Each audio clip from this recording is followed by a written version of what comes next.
प्रातःकालीन स्नेह वंदन। आप सबको मेरा प्यार भरा नमस्कार। और आप सुन रहे हैं आकाश गंगा स्टोरी बुक और सुनते हैं आज की कहानी।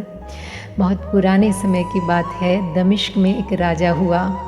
एक सुबह उसने 5 बजे के करीब एक सपना देखा कि पीछे मौत खड़ी हुई है। वह एक बागीचे में खड़ा हुआ है और एक झाड़ के पास, और पीछे उसके मौत खड़ी है। उसने पूछा कि तुम कौन हो? उसने कहा कि मैं मौत हूँ और तुम्हें लेने आई हूँ। आज सांझ को ठीक जगह पर और ठीक स्थान पर मुझे मिल जाना। घबराहट में उसकी नींद खुल गई। 5 बजे ही उसने अपने दरबार के जो विचारशील विद्वान थे, ज्योतिषी थे, पंडित थे, उनको बुलवा भेजा और उसने कहा कि बड़ा अपशगुन हुआ है, बड़ा बुरा सपना देखा है। सपना देखा है कि मैं एक दरख्त के पास खड़ा हूँ और मौत पीछे आ गई। मैंने पूछा कि कौन हो, तो उसने परिचय दिया और फिर उसने कहा कि आज सांझ कोई सूरज डूबने के बाद ठीक स्थान पर ठीक समय पर मिल जाना, पहुंच जाना। बस आज अंतिम विदा का दिन है। तब इसका क्या अर्थ है, मामला क्या है? तो ज्योतिषियों ने कहा कि समय खोने का, मामले को तय करने का और ग्रंथों और शास्त्रों में खोजने की भी फुर्सत नहीं है। अब सांझ बहुत जल्दी हो जाएगी, तो उपाय यह है कि तुम भागो और जितनी दूर भाग सकते हो भाग जाओ। सांझ के पहले तुम जितनी दूर निकल सकते हो निकल जाओ। अब इसमें विचार करने की फुर्सत नहीं है, नहीं तो सांझ तो विचार में ही हो जाएगी। हम निर्णय भी नहीं कर पाएंगे और मामला ख़त्म हो जाएगा। सूरज डूबने में देर ही कितनी है। सूरज उगना शुरू हो गया था, तो अब सूरज डूबने में देर ही कितनी है। उगा हुआ सूरज जल्दी जल्दी डूब ही जाता है। भाग जाओ जितनी जल्दी भाग सकते हो।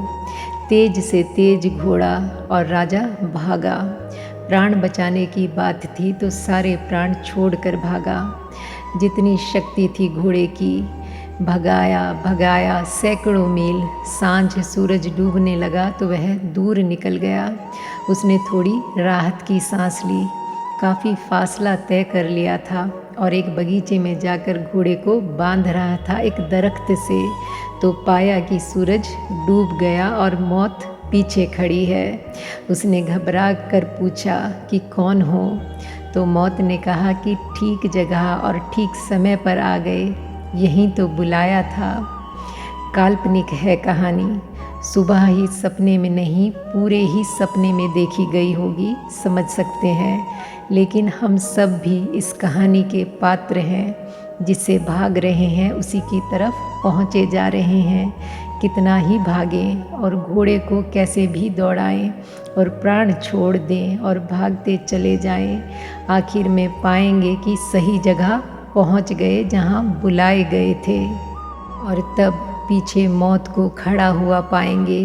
उसके पहले की मौत कहे कि ठीक जगह और ठीक समय पर आ गए। कुछ समय मिला हुआ है, उसका उपयोग हो सकता है।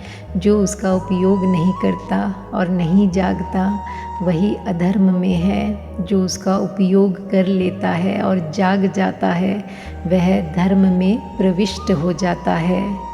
जीवन को जानने, पहचानने, जागने, समझने और अपने भीतर प्रज्ञा को विकसित करने, साक्षी भाव को जगाने की ज़रूरत है। यह कहीं भी हो सकता है, जो जहाँ है वहीं हो सकता है और यह हर एक व्यक्ति को कर ही लेना चाहिए।